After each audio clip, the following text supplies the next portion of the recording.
Hello everyone, my name is Ankita and welcome to the YouTube channel of legal edge after college. AIB के अपने इस आज के session में मैं डिस्कस करने के लिए आई हूँ एज प्रॉमिस्ड एडमिन लॉ, यानी कि एडमिनिस्ट्रेटिव लॉ। एडमिनिस्ट्रेटिव लॉ के बारे में ये पार्ट 1 है आपका लेक्चर का, जहाँ पे हम कुछ इंपॉर्टेंट बातों को डिस्कस करेंगे, इस सब्जेक्ट को समझने की कोशिश करेंगे। And again in part 2 I will cover the rest of the subject. So I hope ये दोनों वीडियोज आपको हेल्प करें एआईबी में इस पर्टिकुलर सब्जेक्ट जो कि अनकोडिफाइड है उसको समझने के लिए एंड उसमें अपने मार्क्स को सिक्योर करने के लिए, क्योंकि बहुत कम मार्क्स के लिए ये सब्जेक्ट आपको दिया गया है। मैं नहीं चाहती कि आप अननेसेसरली बहुत सारे सोर्सेज को रेफर करें एंड कंफ्यूज हो, बहुत सारी पढ़ाई करें, नोट्स मेकिंग करें, जबकि काम कुछ भी ना आए। इसीलिए सिंपल सा काम है, 15 मिनट के इस वीडियो को देखिएगा, आपका काफी सारा सब्जेक्ट यहाँ पे कवर हो जाएगा। ठीक है, चलो स्टार्ट करते हैं। सो पार्ट 1 में सबसे पहले हम देखेंगे कि एडमिनिस्ट्रेटिव लॉ क्या है, इसका इंट्रोडक्शन, इसकी ओरिजिन, इसके सोर्सेस। हम इन 3 चीजों के बारे में आज प्राइमरली देखेंगे और कुछ डेफिनेशन है जो कि बहुत इंपॉर्टेंट है। जितने भी अनकोडिफाइड लॉज होते हैं उन सब में डेफिनेशंस बहुत इंपॉर्टेंट होते हैं। किसने कैसे डिफाइन किया उस पर्टिकुलर फिनोमिना को या उस पर्टिकुलर कॉन्सेप्ट को, ये बातें बहुत अक्सर पूछी जाती है, देयरफॉर इट इज इंपॉर्टेंट। सबसे पहले इंट्रोडक्शन की अगर मैं बात करूं तो it explains what is, if we see what is the meaning of administrative law, it basically explains how the government power is exercised and control। Government अपनी शक्तियों का उपयोग कैसे करेगी और उनको नियंत्रित कैसे रखना है, इस बात को बेसिकली यहाँ पर बताया जाता है एडमिनिस्ट्रेटिव लॉ के through. It mainly deals with the power of administrative authorities. आपकी जितनी भी प्रबंधक प्राधिकारियां हैं उन सबके किस तरीके से उन सबकी पावर्स को, उन सबकी शक्तियों को नियंत्रण में रखना है, कंट्रोल करना है, इस बात के ऊपर विशेष तौर पे चर्चा करता है administrative law. Then control over the executive action, कार्यकाली एक्शंस को, क्रियाओं को कैसे या कृत्यों को कैसे आपका एक तरीके से कंट्रोल करना है, रेगुलेट करना है, उसके ऊपर बात करता है। Then protection of citizens against the misuse of power, नागरिकों को सुरक्षित कैसे रखा जाए आपकी सत्ता और शक्तियों के दुरुपयोग से, क्योंकि सरकार के पास में, एग्जीक्यूटिव यानी कि कार्यपालिका के पास में बहुत सारी ऐसी शक्तियां हैं जिनका दुरुपयोग बहुत आसानी से किया जा सकता है, किया जाता भी है। अब उससे हम हमारे जनता को, हमारे नागरिकों को कैसे सिक्योर रखें, ये चीज के ऊपर आपका ये particular administrative law mainly deal करता है। नाउ लेट अस सी फर्दर। देखिए, it basically governs the relationship between the state and the citizen. क्या चीज कर रहा है, स्टेट एंड सिटीजन के बीच की जो रिलेशनशिप है उसको ये यहाँ पर गवर्न करता है। कैसे? When the state acts through government departments, tribunals, commissions, public authorities, statutory bodies and local authorities. Mainly ये बॉडीज पर आपके सिटीजन्स के राइट्स को कर्ब ना करें या सिटीजन्स को ज्यादा जल्दी आपका जस्टिस डिलीवर करके दे, इस बात को मैनेज करने में, इस बात को मेंटेन करने में आपका ये पर्टिकुलर सिस्टम हेल्प करता है, या पूरा का पूरा जो आपका एडमिनिस्ट्रेटिव लॉ है वो इस बात को मेक श्योर करता है। आप कुछ इंपॉर्टेंट डेफिनेशन से देख लीजिएगा, इसके अलावा भी और बहुत डेफिनेशन है, बट यहाँ पर अभी हम 3-4 डेफिनेशन की बात करेंगे। सबसे पहले है आपका केसी डेविस का definition, who says administrative law is the law concerning the power and the procedures of administrative law. देखिए जो डेफिनेशन है ना, ये इंपॉर्टेंट है, इनसे सवाल बनते हैं।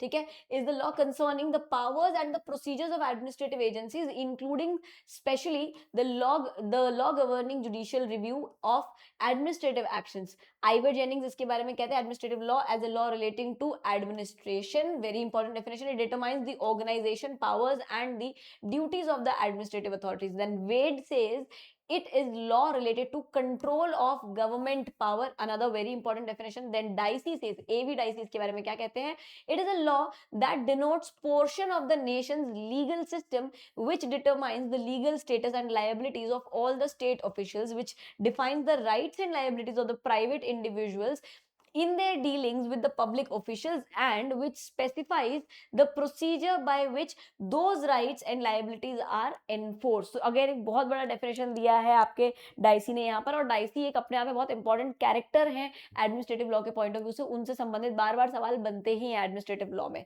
चलिए अब हम आगे बढ़ेंगे। अब एक बार इसका ओरिजिन समझते हैं ना, कि ये शुरू कहाँ से हुआ है ना, ये ओरिजिनेट कहाँ से हुआ है। So administrative law developed because the state changed its perspective.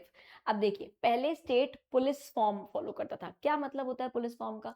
Police state या कह सकते हो, या फिर आप उसका फॉर्म जो था वो था पुलिस स्टेट होने का फॉर्म, ना कि वेलफेयर स्टेट होने का फॉर्म। अब दोनों में डिफरेंस क्या है? पुलिस स्टेट का मतलब था कि एक ऐसी जगह जहां पर स्टेट है, स्टेट के सब्जेक्ट्स है यानी कि सिटीजन है, and then there is a person executive head of the state, राजा बेसिकली, ठीक है।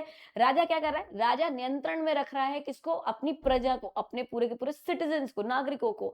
सो उस लॉ एंड ऑर्डर को मेंटेन करने के लिए, उस डिसिप्लिन को मेंटेन करने के लिए, या सिटीजन्स को रेगुलेट करने के लिए जितना भी जो भी बातें डिलीवर करी जाती राजा के द्वारा, वही सब कुछ लॉ था, and there was nothing above it. वही अथॉरिटी सबसे बड़ी थी, एंड डिसिप्लिन बना रहा है, इस बात पे ज्यादा अप्रोच था। और राजा जो कह रहा है, या जो भी एग्जीक्यूटिव हेड है वो जो कह रहा है, वो चीजें होती रहे, भले वो सही हो या गलत हो, उससे लोगों का नुकसान हो रहा है या फायदा हो रहा है, ये देखना जांचना बहुत ज्यादा इंपॉर्टेंट नहीं था। फिर हमारा अप्रोच बदला और हम बढ़े वेलफेयर स्टेट के अप्रोच की तरफ। अब वेलफेयर स्टेट का अप्रोच क्या है, वेलफेयर स्टेट का अप्रोच का मतलब है कि एक ऐसा राज्य, एक ऐसा स्टेट जहां पर जनता खुश है, ठीक है, जनता के पास में बेसिक फैसिलिटीज हैं, कोई भी व्यक्ति बेसिक फैसिलिटीज से वंचित नहीं है, people are not deprived of their basic fundamental facilities and they have all the rights which are required to have a dignified life, ठीक है। एक स्टेट जो जनता को कमांड ना करके, उनको रेगुलेट ना करके, उनके प्रति डेडिकेटेड है। So there is a difference between controlling your citizen and being dedicated to your citizen, ठीक है। जैसे हम डेमोक्रेसी में बोलते हैं ना, for the people, of the people, by the people. So our government is for the people, जनता के लिए है। Similarly, welfare state also means a state which is dedicated or which basically ideates everything keeping in mind that the Janata should be benefited or the people should be benefited out of it, ठीक है। So earlier the government जो government के जो actions and जो functions थे, they were very much restricted to law and order, defense and taxation, कि taxation से पैसा कैसे आएगा, defense के थ्रू हम अपने टेरिटोरियल बाउंड्रीज को कैसे सील करके बचा सकते हैं। दूसरा लॉ एंड ऑर्डर, कि विद इन द टेरिटरी हम कैसे एक सिस्टम, एक डिसिप्लिन मेंटेन कर सकते हैं, कि लोग जो है टायरनी ना क्रिएट कर दें, या लोग आपके विरुद्ध रिवोल्ट ना करने लग जाएं। फिर later on government started handling education, health, labour welfare, economic regulations, environment, public transport, social justice, ये एक्सपेंशन क्रिएट हो गया, है ना। अब हमने क्या, हमने बहुत न्यायप्रिय चीजों के बारे में बात करने लगे हम लोग, हम बहुत इक्विटी ओरिएंटेड, बहुत गुड कॉन्शियस ओरिएंटेड, हम बहुत ज्यादा, आप कह सकते हो कि एक तरीके से नोबल अप्रोच को फॉलो करने लगे। Therefore we needed more machinery to manage all this. अब यार देखो, स्टेट जो है ना, वो हेल्थ केयर फैसिलिटी को भी देख रहा है और कोशिश कर रहा है कि हेल्थ केयर सबको मिल पाए। वो आपका सिर्फ टैक्सेशन नहीं देख रहा है, बल्कि किस तरीके से कोई फ्रीबीज दी जा सके लोगों को, वो भी देख रहा है। वो ये भी देख रहा है कि एजुकेशन की क्वालिटी कैसे बेस्ट हो और एजुकेशन कैसे सबको प्रोवाइड करा दी जाए। So it's looking at a lot of things, which is why उसका स्कोप बहुत बढ़ गया, उसका काम बहुत सारा बढ़ गया। अब जब काम इतना बढ़ गया है तो लोग भी चाहिए, है ना, मैन पावर चाहिए रहेगा आपको, बिकॉज बैंडविड्थ नहीं है ना भाई आज की तारीख में। अगर हम कॉर्पोरेट भाषा में बोले, so the government did not have the bandwidth when these particular things happen. So to increase the bandwidth, they needed more authorities, more people under them, and वो चीजें कहां से आई, वो सब चीजें बनी आपकी प्राधिकारिया, एडमिनिस्ट्रेटिव अथॉरिटीज, ठीक है। Administrative law strongly developed in the United Kingdom after industrial revolution and welfare state growth, delegated legislation increase हो गया, ट्राइब्यूनल सिस्टम डेवलपमेंट हो गया, दो डाइसी अपोज्ड इट। ये बहुत इंपॉर्टेंट बात है, इसलिए मैंने यहाँ पर मेंशन करी है कि डाइसी जो है ना, वो काफी ज्यादा अपोज करने वाले व्यक्ति थे आपके पूरे के पूरे एडमिनिस्ट्रेटिव लॉ को, but still the Britain accepted the administrative law, and उन्होंने कंप्लीटली एडमिनिस्ट्रेटिव लॉ को जो है आपका एडमिट किया, एक्सेप्ट किया, डाइसी के काफी मना करने, उनके काफी अपोज करने के बावजूद भी। So because of this administrative law was needed, that we were expanding, the government was expanding its functions, and therefore it needed more people and more authorities or more machinery to make that notion of the welfare state true, or the desire of the welfare state true.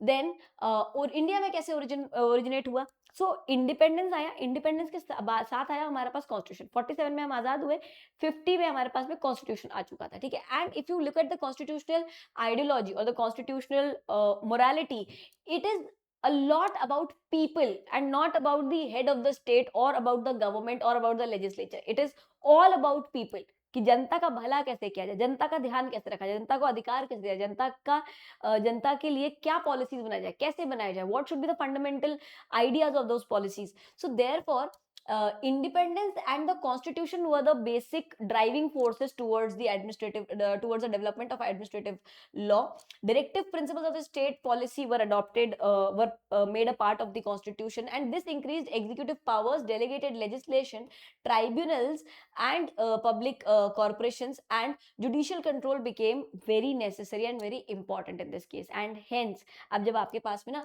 Executive powers बहुत आ गए, delegated legislation आ गया, tribunals आ चुके हैं आपके पास में, public corporation आ चुके हैं आपके पास में, तो ऑब्वियसली बात है कि ये सब अपना काम सही से कर रहे हैं, इसके लिए जुडिशियल कंट्रोल चाहिए या एक लीगल कंट्रोल चाहिए. That legal control was important and therefore administrative law developed the way it developed.